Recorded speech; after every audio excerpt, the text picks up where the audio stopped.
quels exercices, selon toi, donc concrets, un trader peut mettre en place, comme tu vas expliquer, respiration, routine, journaling. Je te laisse parler, c'est ton domaine. Ok, alors premier exercice que je donnais assez souvent, c'était le journal des émotions.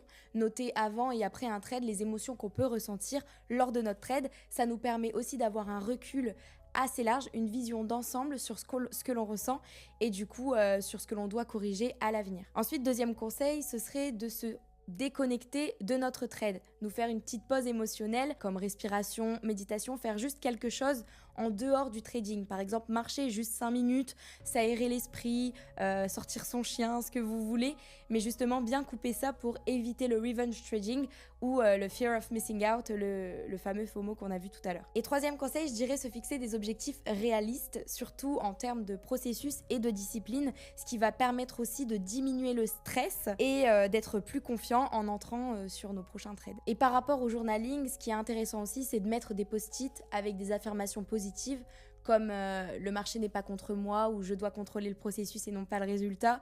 Toutes des petites phrases comme ça positives qui vont permettre de réduire le stress. Le trade que je prends, même si celui-ci a énormément de probabilité, peut finir en stop loss. Le marché n'est que probabilité. Et en fait, toutes les phrases que tu veux te répéter et qui pour toi ont un sens, tu les mets sur des post-it, sur ton écran d'ordinateur, sur ton MacBook, etc.